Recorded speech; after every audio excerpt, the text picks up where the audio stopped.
first one is O-Scale Modeling. Our sponsor is O-Scale Centrals Association.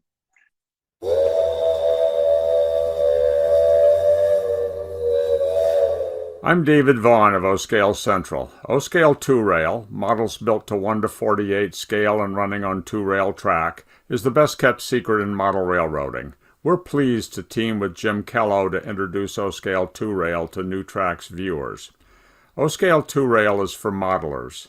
At twice the scale and 8 times the mass of HO, O-Scale's heft and ease of modeling create an outstanding model railroading experience. O-Scale 2-Rail modeling is as varied as railroading itself. Modern era, transition or old time, standard gauge or narrow. A wide variety of models is available at affordable prices. There is a supportive community and lots of shows, clubs, and events. You can explore O-Scale 2-Rail by going to our website, oscalecentral.com.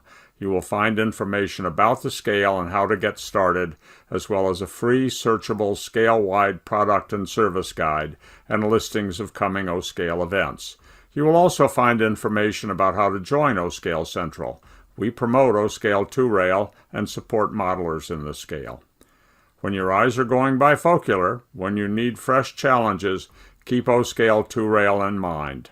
Check us out, oscalecentral.com. Thanks.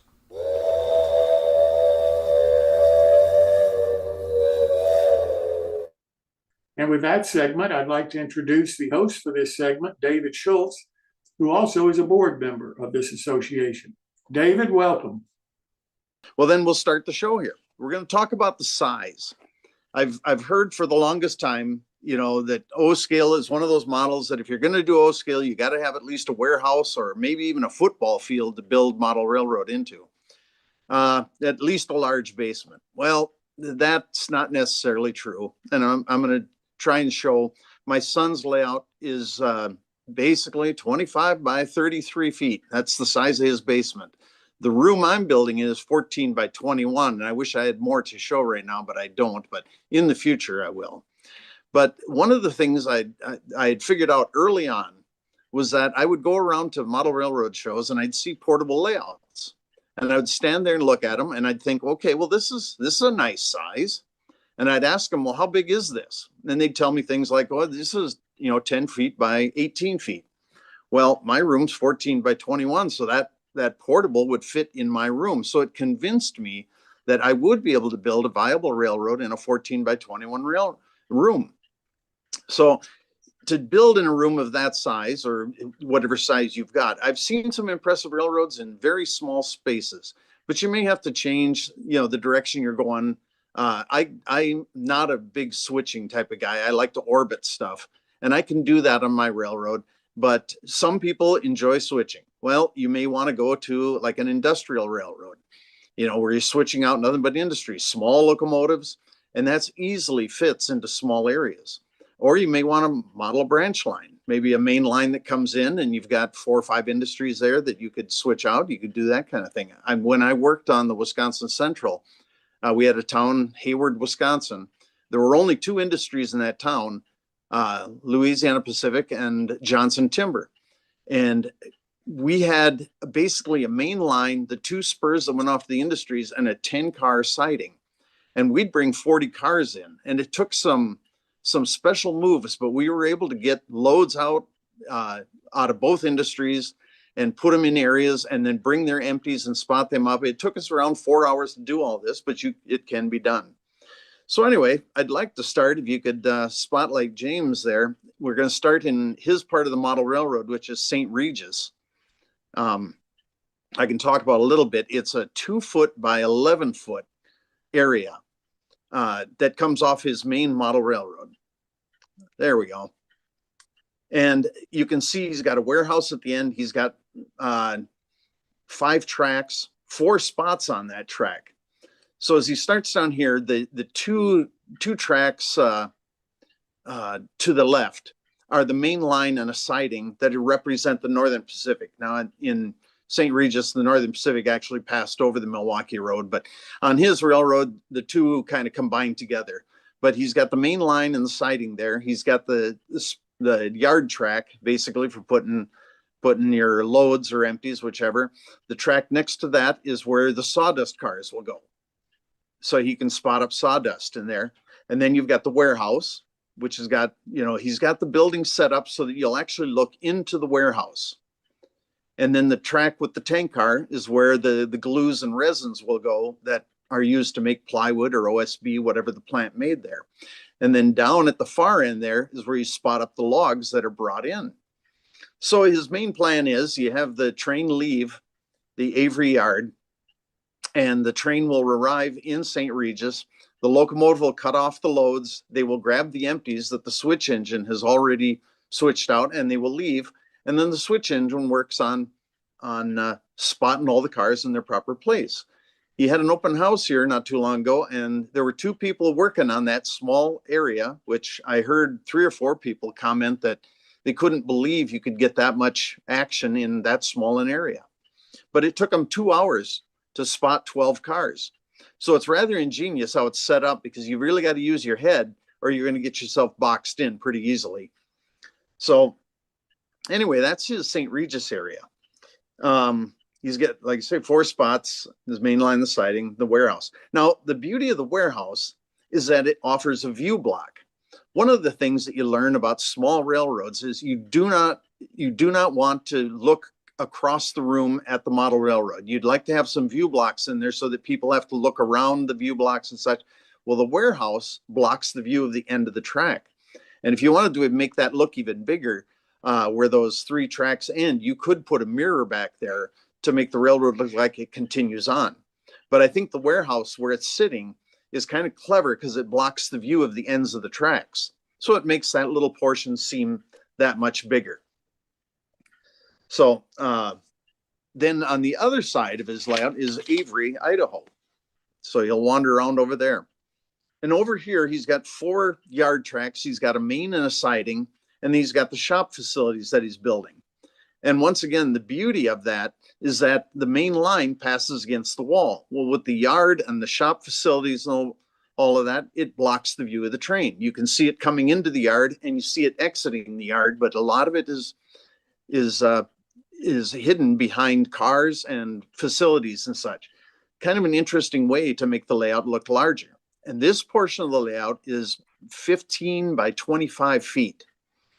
And he's crammed a lot into this small area, and it adds a lot of interest. Now, the neat part about this is even though the basement is only 25 by 33, all of his curves on the outer loops are 90 inch. He's even got some 100-inch curves in there. And we're talking big locomotives where, he's talking box cabs. He's got little Joes. He's got bipolars, and all of them are capable of running on this railroad with ease. Turnouts, I believe, are like number 6s to number 8s. So that even the turnouts are pretty good sized. They fit in this area beautifully. The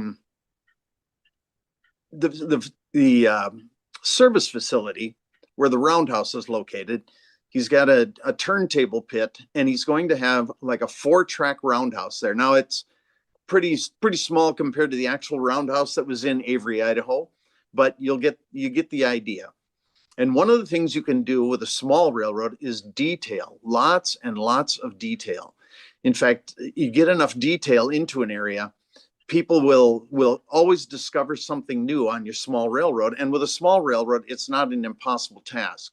If you did have a huge basement and you build a railroad, you'd probably have to forego a lot of detail and get your main scenery up. But on a smaller layout, you can do things like James on his railroad is putting in every joint bar, every 39 feet. So we take the sectional track that we have and we're cutting it with a jeweler saw every 39 feet and then putting the joint bars in there. So you still have electrical continuity, but it gives you the appearance of 39-foot rails everywhere. And with steel wheels on all your cars, you'll hear them clicking and clacking all the way down the railroad. And people enjoy, looking at the details. I see somebody commented that he's going to have an electric shed there, and he will be building that. It'll be a little bit smaller, but it should be able to hold 2 units in there. But the electric shed there, you can see the cutout where that electric shed is going to go. So the whole area is going to be very busy. And with all the detail, once he finishes up that area, You can fill the roundhouse. He'll have big windows on there, which the Milwaukee Road didn't have in their roundhouse. But to show off the detail, he's decided to put windows in his roundhouse. And people will, when it's complete, probably stand there and look in those windows quite a bit just to see what's going on inside the roundhouse. So that should be kind of fun in that area too. On the other side of his wall here, because he's got a natural view block in the house. He's got a brick wall that comes down and then the staircase. So on this side of the railroad is basically in the mountains. That's the Dick Creek trestle he's showing off there with the backdrops that he painted. And we hear constantly when people come over to his railroad, they are amazed because in the photographs, the railroad looks huge. And they get down in the basement and they said, well, this isn't that big, but it sure looks big. Well, using some of the hints, you know, the view blocks, the mirrors and detail, you can make a scene look so much bigger than it actually is. So that's his trestle. Off to the left, there's going to be tunnel number 32, I think he said. He's got it started. That'll be another little view block. And the other part about these little view blocks, he's got sound in all of his locomotives. Well, you line the inside of those tunnels with egg cartons and the sound will almost stop when it goes in the mountains, but the engine will come roaring out of the tunnel, which is a really neat effect also, but that's for another show. Anyway, this room, like the other room, is only 15 by 30. This is, there you can see across the room. East portal is going to be he'll have a substation in the corner. And then of course we cut a hole in the wall and that'll be another tunnel. That's going to be Pipestone Pass at the far end of his basement. And it really does give the effect of a huge railroad when the train keeps disappearing from sight and you have to walk around the wall to see the rest of the layout. So anyway, with all the detail and all of the, you know, he'll have the overhead wire. He's going to have the big electrics running around. He's got St. Regis for the switching part of it. All of this makes for a really fascinating railroad in a relatively small area.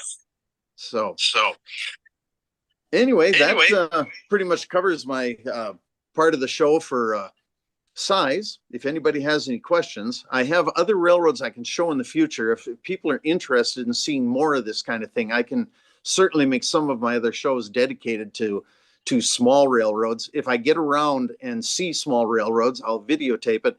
And then I'm going to have to learn how you get those videos to show up on the show here. So that'll be something for the future. Does anybody have any questions for David? Comments, ideas?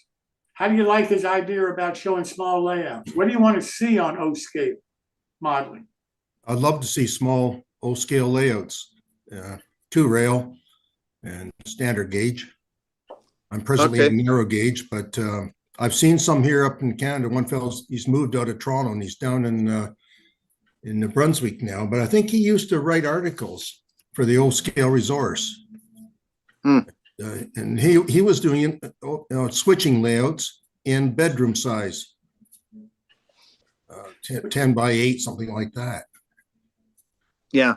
Like I say, there was a railroad in Chicago. I used to go to it every year, and the man had put a O-scale layout in a 1-car garage. It was an apartment, and he had a 1-car garage, and it was very narrow, but fairly long. And he was running a Southern Pacific GS4 around that layout, and it was modeled after the Soo line, which was kind of hilarious. But he had a depot there, he had an ice house, and it was amazing what he was able to do in that 1-car garage.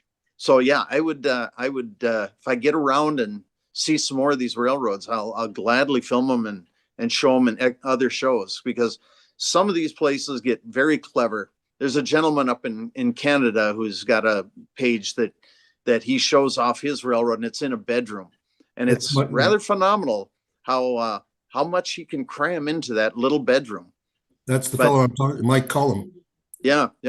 And he details everything to a T. You know, his 1 yard or 1 industry track has got litter all over the track, garbage cans laying around. You know, you'd almost swear it was real when you look at it. So instead of Dave have to be the one to have to figure out how to go around and find all of these, if you know of a modeler who's got a small O gauge or scale layout, then ask him to take a video of it and send it to Dave. Dave can put his email in the chat function, so you'll know how to reach him, and we'll show, and maybe the guy can be on and be interviewed as we're looking at his model railroad. I think that would be great, and be able to show a wide range of what's available in O-scale and what creative modelers are doing to be able to get the most out of an O-scale in the space that they have available. So I think Dave would appreciate as much information from everybody as he can possibly beg, borrow, and steal. Yeah, and then later on after the show here, I'll figure out how to get videos to upload on the show. Well, Dave, thanks so much. And your son James, we really do appreciate it tonight. All right, thanks, Jim. Yes, sir.